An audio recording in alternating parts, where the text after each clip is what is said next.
بسم الله الرحمن الرحيم الحمد لله وصلى الله وسلم على عبده ورسوله نبينا محمد وعلى آله وصحبه ومن تبعهم بإحسان إلى يوم الدين وسلم تسليما كثيرا وبعد السلام عليكم ورحمة الله وبركاته. Toute la louange appartient à Allah, Seigneur des mondes, l'unique sans associé à lui. Que la paix, le salut, les bénédictions soient sur le noble des messagers, notre prophète Muhammad, ainsi que sa famille, tous ses compagnons, de même pour tous les prédécesseurs pieux, et nous autres croyants qui mèneront ce chemin de droitier jusqu'à la fin des temps, ce chemin basé sur cette révélation qui est le livre sacré d'Allah, le Coran, et la tradition prophétique, l'explication de ce Coran par le noble messager, notre prophète Muhammad sallallahu alayhi wa sallam. C'est qu'on a appelé Al-Kitab wa Sunnah, le livre qui est le Coran et la Sunna qui est la tradition prophétique. Pour une fois de plus, par la grâce d'Allah, nous nous retrouvons dans la continuité de l'enseignement de ces documents précieux sur ces deuxième volet, c'est-à-dire la tradition prophétique, un domaine qui est basé sur les sciences de la tradition prophétique, les sciences du hadith, précisément ce qu'on appelle Mustalahul Hadith. Cette science-là qui est basée sur comment étudier ces différentes narrations narrées avec des chaînes de transmission jusqu'au prophète sallallahu alayhi wa sallam afin de l'authentifier, accepter et le mettre en pratique. Cette science ne s'occupe pas d'ailleurs de la mise en pratique, l'explication du contenu, mais elle s'occupe plutôt de comment est-ce que on va accepter d'abord le récit, on va accepter le hadith, on va accepter, approuver, accepter cela authentique. Et c'est ensuite qu'on devra donc le mettre en pratique. Aujourd'hui, pour notre 8e assise dans l'enseignement de ce document, nous allons aborder déjà la 3e catégorie du hadith.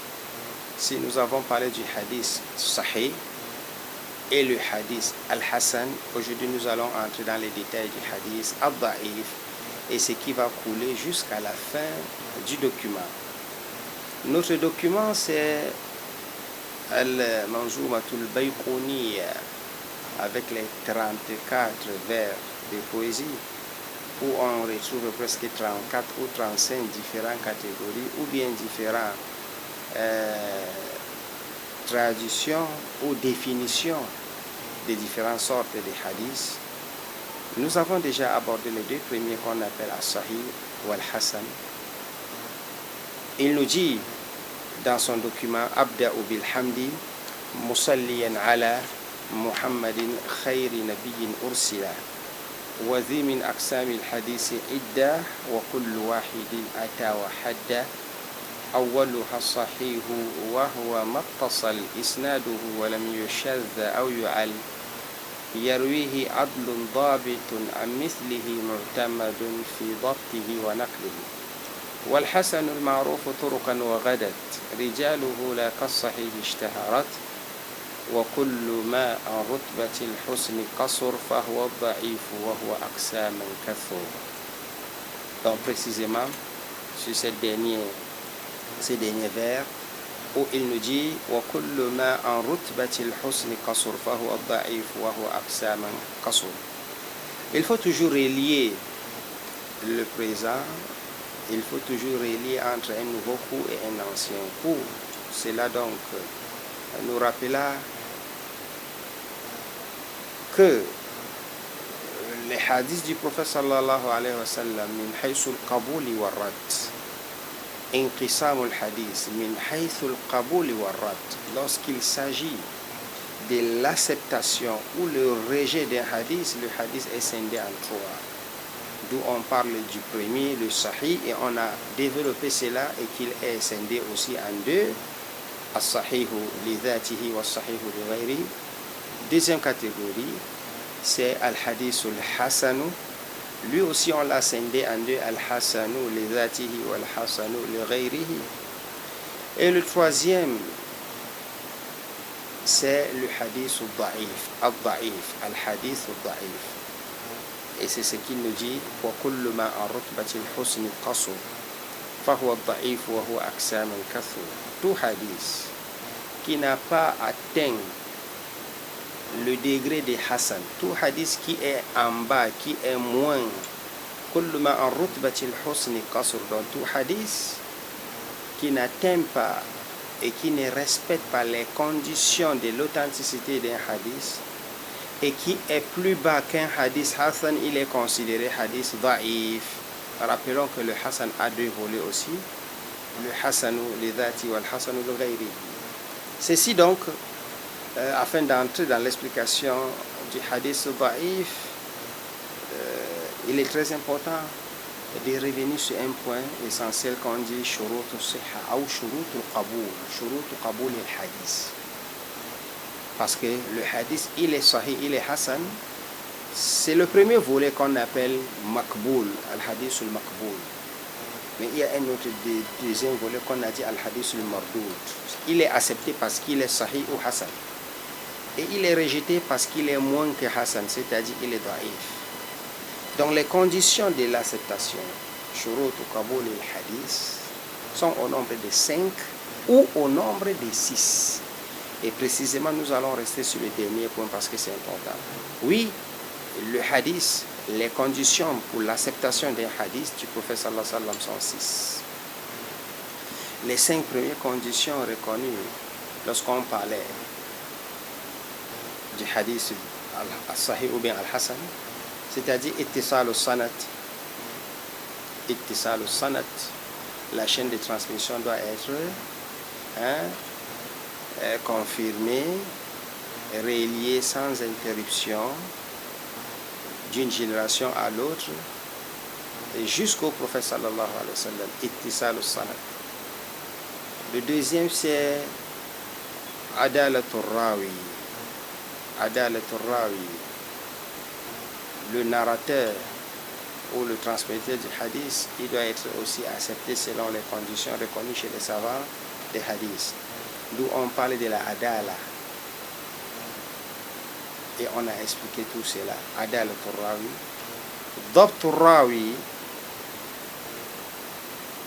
la forte mémorisation, ou toutes les précautions pour préserver et protéger le hadith contre sa disparition. Ça peut être effacé, on peut le voler si c'est écrit. L'eau peut toucher et détruit, donc il faut protéger tout cela, on appelle ça dabt, ou bien par cœur. Pour la grande partie des grands narrateurs, ils étaient tous des huffaz. Donc, ça c'est le troisième, dabt rawi. Adam al-shuzuz, parmi les conditions, ces hadiths, il ne doit pas avoir une contradiction, même si celui qui contredit est aussi accepté. Mais lorsqu'on pèse au niveau de la chaîne de transmission, on trouve que ce narrateur, il contredit sa version, contre-vérité, comme on dit. Elle contredit une autre version d'un autre narrateur plus fort que lui. Ou bien s'ils sont semblables, les autres sont nombreux, beaucoup. Mukhalafatul thiqa liman huwa aw thaqa minhu aw mukhalafatul thiqa li jam'in min athiqat. Ils sont nombreux et sa version à lui seul contredit. Pour le reste, on dépose le hadith d'abord. Ça fait partie des conditions dont il faut le adam. On ne doit pas retrouver ces hadiths dans ces critères, c'est-à-dire à contradiction avec ceux qui sont plus acceptés que lui. Ou plus beaucoup, plus fort dans le dabt que lui.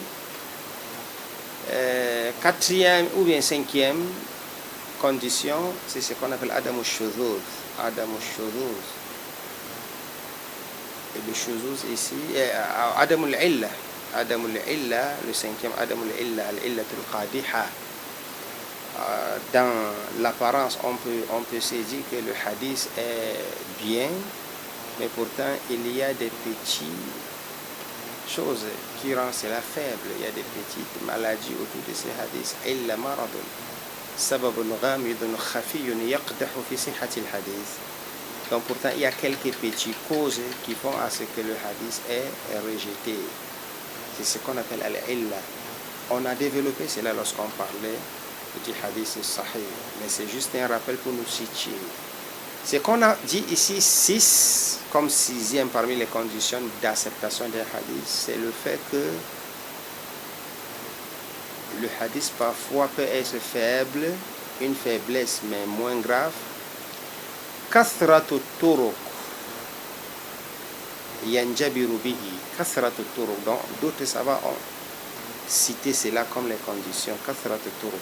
Lorsqu'un hadith a plusieurs voix, lorsqu'une narration a plusieurs voix, racontée par plusieurs voix, même si on retrouve quelques petites faiblesses autour, quelques causes rejetant le hadith autour, dans les environs, ça peut être dans la chaîne de transmission ou bien dans le test même, mais lorsqu'on retrouve plusieurs versions de ces hadiths, kathrat turuq tusanidul hadith da'if. C'est pourquoi on se retrouve en train d'accepter le hadith parce qu'il est. Et d'ailleurs, on a fait le istimbat, c'est-à-dire on a recueilli cette condition lorsqu'on parlait de Hasanun li ghayrihi. Parce que le Hasanun li ghayrihi est un hadith da'if, mais un da'f yassir, comme on dit. C'est-à-dire le hadith n'est pas authentique. C'est un hadith faible et rejeté. Mais ce n'est pas très grave. Les causes qui font à ce qu'on rejette ces hadiths ne sont pas graves. Et yanjabiru bi kathrati turuq, lorsqu'il y a plusieurs voix, le hadith se retrouve en train d'être accepté et on le met en pratique, et dès lors on dit qu'il est hasanun li ghayrihi, ay li ghayrihi min at-turuq, parce qu'il y a plusieurs voix qui viennent renforcer et ça devient acceptable. Ici nous parlons d'un hadith lorsqu'il est acceptable ou il est rejeté. C'est le cas du rejeté que nous allons développer. Ibn Hajar al-Asqalani, dans son document Nukhbat al-Fikr, Kitab al-Mukhtasar, un document d'ailleurs très important, même si il est moins volumineux, mais il nous a résumé le contenu de ces domaines-ci. Dedans, il dit Thumma al-Mardudu, le hadith rejeté, on l'a rejeté à cause de deux choses. Thumma al-Mardudu, imma li saqatin, أو إما لسقط أو لطعن. سقط في الإسناد، طعن في راوي. Le hadith a été rejeté. Les deux principales causes qui font à ce qu'on rejette un hadith, c'est deux choses. As-saqt, c'est lorsque on retrouve une chaîne de transmission incorrecte ou bien une chaîne de transmission incomplète. Parce qu'il y a le saqt. Le saqt, c'est que dans cette chaîne de transmission, il y a des générations ou bien il y a une interruption. Il y a des gens qui ont sauté ou on ne les retrouve pas dans la chaîne de transmission. Par exemple, un narrateur ne peut pas dire tel m'a dit et ils n'ont pas vécu ensemble. Ils n'ont pas fait un même siècle. En ce moment, on dit qu'il y a le saqt. C'est pourquoi on retrouve plusieurs catégories de hadiths da'if. Pour cette cause-ci, la chaîne de transmission est interrompue. Elle n'est pas prolongée, elle n'est pas complète. Parfois, le saqt, le mot saqt ici, c'est lorsque quelque chose tombe. On dit saqata. Saqt, qu'est-ce qui tombe ici? Parce que vous avez une chaîne de transmission. L'un de nous, lorsqu'il prend une chaîne, tu verras que la chaîne, elle se... une chaîne vient et elle attrape l'autre, ça rend solide, ainsi de suite. C'est connecté, c'est renforcé, c'est relié. C'est exactement ce qu'on appelle une chaîne de transmission. Lorsqu'on vient, on retrouve qu'entre deux narrateurs, il y a un qui est sauté, il y a un qui est tombé, on appelle ça saqt. Donc Ibn Hajar al-Asqalani, il nous dit le hadith est rejeté à cause de ces saqt-là, ay saqtur rawi fil isnad. Et dès lors, ces saqt-là, ça peut être au début du isnad. Là, on dit que le hadith est mu'allak. Ça peut être au milieu du isnad. Là, on dit que le hadith est mu'dal.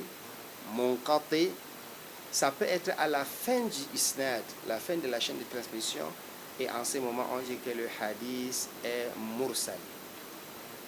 Donc tout ceci, lorsqu'un hadith est munqati, il est déjà da'if. Lorsqu'un hadith est mu'dal, il est da'if. Lorsqu'un hadith est mu'allaq, il est da'if. Lorsqu'un hadith est mursal, il est da'if. Pourquoi? Et lorsqu'il est da'if, il n'est pas acceptable. Pour quelle cause? Tout simplement parce que il y a eu défaillance au niveau de la chaîne de transmission par le biais d'un des narrateurs qu'on ne retrouve pas, qui est tombé, qui ne se retrouve pas, parce que c'est question de génération. Je ne peux pas dire que mon arrière-grand-père m'a dit. Je suis passé par qui pour qu'il me dise, je n'ai pas vécu avec lui. Ma naissance, entre ma naissance et la mort de l'autre qui est devant moi, c'est plus d'un siècle. Donc on ne s'est pas vu complètement. On n'a pas vécu ensemble. C'est une autre génération. Et comment est-ce que je peux dire qu'il m'a dit? Donc lorsqu'on essaie de voir au niveau de ces chaînes de transmission, ce qui rend le hadith da'if, c'est parce qu'il y a sakt. Ici on a le sakt. On a dit que ça peut être au début, ou au milieu, ou à la fin. Et tu as presque 6 catégories de hadiths da'if, rien qu'à ce niveau. Ou bien le hadith est rejeté, n'est pas accepté à cause d'une diffamation concernant le narrateur. C'est différent du premier. Le premier, on n'a pas repéré entre les narrateurs, ou bien on a repéré qu'il y a des ruptures. Il y a des fissures et des ruptures parce que c'est pas relié, Dans des générations, il y a des rois qui ont sauté. Mais le deuxième, c'est le ta'anafi, une diffamation réelle. C'est-à-dire, ces narrateurs-là, on ne l'accepte pas parce qu'il a des problèmes. Et en ce moment, on dit qu'il y a 10 catégories de hadiths da'if, lui concernant seulement. Rien qu'au niveau du ta'an. D'autres disent 5, ou bien l'ensemble des deux, on se retrouve à presque 10 sortes de hadiths da'if. Donc au niveau des ta'an, on peut dire que ce narrateur, il a des difficultés de mémorisation. Donc quand il nous raconte, ou bien quand il nous rapporte un hadith, on n'a pas confiance. Parce que dans sa biographie, il est quelqu'un qui a une faible mémorisation. Il oublie vite. Lorsqu'on fait cours, sa tête est souvent très loin. Il n'est pas présent. Il est toujours absent dans le cours. Absent comment? Ça, il est là dans sa personnalité, dans l'homme, mais dans la pensée, il est loin. C'est pourquoi il ne capte pas ce qui s'est dit et il commet des erreurs. Il ne mémorise pas bien. Il commet des erreurs très bêtes. Et à tout moment, tout ça, c'est le côté diffamation. Donc, le côté diffamation est large. Ici, c'est à partir de là qu'on doit expliquer tous ces hadiths da'if. Donc le hadith da'if, c'est l'une de ces causes-là que nous allons développer. Que ce soit au niveau des sakt ou bien au niveau des ta'anun firrawi. Parfois c'était une bonne personne, mais il a grandi, il a tout oublié. Parfois il a perdu conscience et il a tout oublié. La maladie l'a fait tout oublier. Parfois, c'est même son adala qui n'est pas accepté. Cette diffamation ici s'applique au niveau de ça. Il n'est pas juste. Sa croyance peut-être. C'est un homme de bid'a. À cause de la bid'a, on rejette son hadith. Riwayatul Mubtadi. À cause de cette bid'a, on rejette son hadith. Bid'a, ça peut être mukaffira ou mufassiqa. Les détails viendront. Donc ici, retenons qu'il y a 2 causes, comme Ibn Hajar a dit dans Nukhbat al-Fikr. Le hadith est rejeté et pas accepté à cause des 2 principalement. Parce que dans ces 2-là, il y a beaucoup de détails, causes. Et ces 2 causes sont as-saktu fil isnadi wa ta'nu fil rawi. As-saktu fil isnad, on répète, c'est parce que dans la chaîne de transmission, il y a des ruptures, il y a des narrateurs qu'on ne retrouve pas. Entre deux, il y a une coupure, il y a une rupture.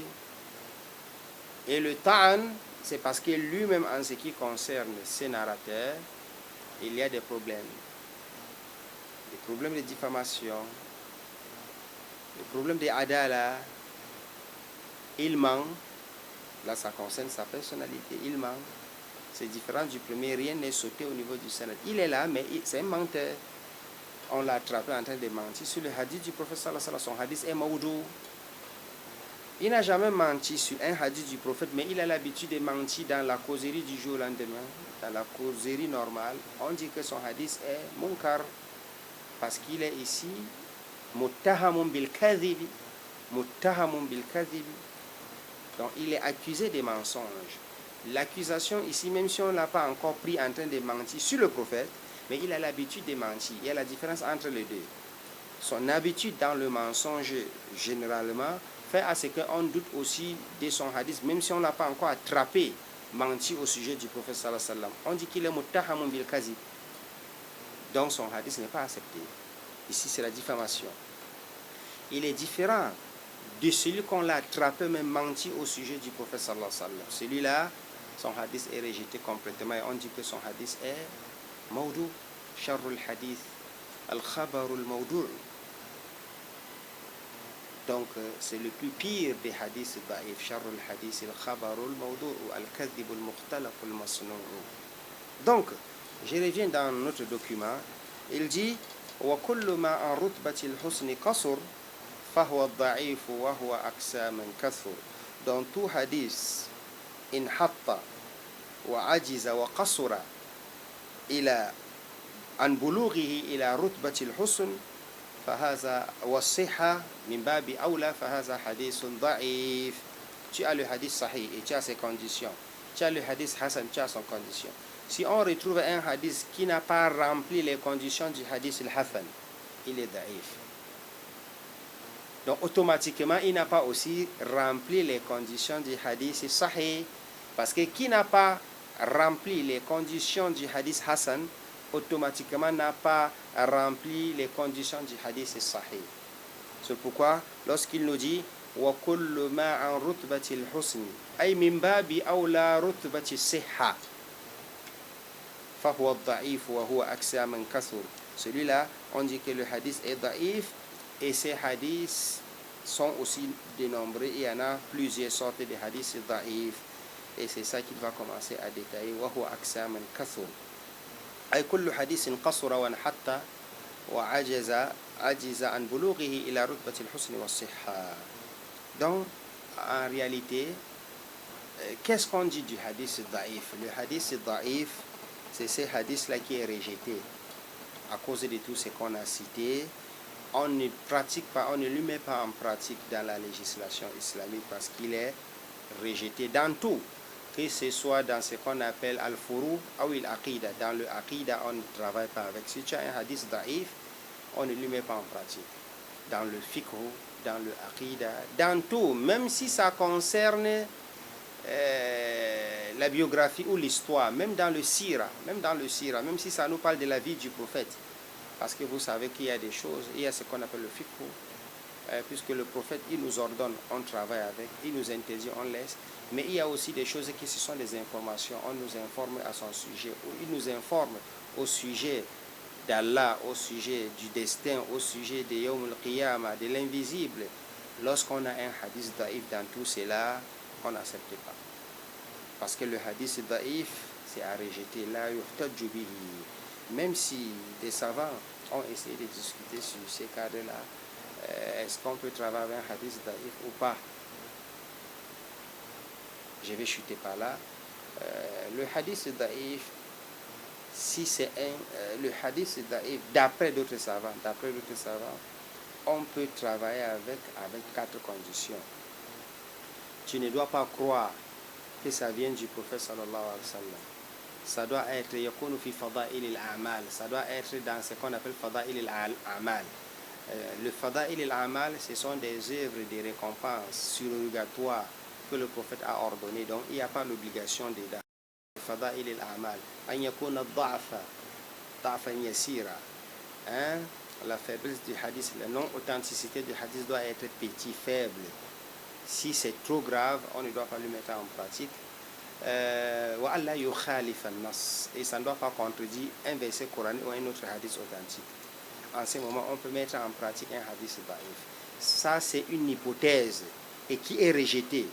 C'est-à-dire, il y a des savants des hadiths qui disent qu'on peut mettre en pratique un hadith non authentique avec quatre conditions. Premièrement, ça doit être da'fan yasiran. Le da'f ici est petit, c'est pas grave, c'est moins grave. Deuxièmement, ça doit être dans les fada'il al-amal, ça ne doit pas être dans des choses d'obligation ou d'interdiction. Fada'il al-amal, c'est-à-dire là où on parle des œuvres, des bonus et autres. Troisièmement, ça ne doit pas contredire le Coran ou la Sunna. Si ça contredit un verset, c'est à rejeter. Si ça contredit un autre hadith authentique, c'est à rejeter. Et quatrièmement, on ne doit pas croire intérieurement que ça vient du prophète sallallahu alayhi wa sallam.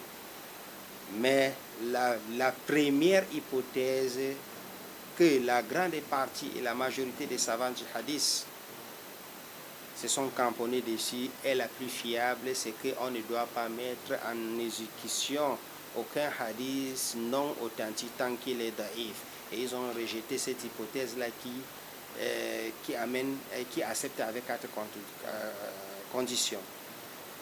Et les délits, c'est quoi? Ils ont dit li'anna fi sahih kifaya. Dans ce qui est authentique venant du prophète sallallahu alayhi wa sallam, c'est suffisant. Donc on a bien un bon nombre suffisant des hadiths du prophète sallallahu alayhi wa sallam concernant tout ce qu'on veut et qui est authentique, c'est suffisant. On n'aura pas besoin d'aller puiser ce qui est non authentique. Donc là, nous sommes au terme de cette assise concernant ces hadiths daïf. Qu'Allah subhanahu wa ta'ala nous facilite la bonne compréhension. Subhanakallah wa bihamdik. Ashhadu an la ilaha illa anta astaghfiruka wa atubu ilayk. Wassalamu alaykum wa rahmatullahi wa barakatuh.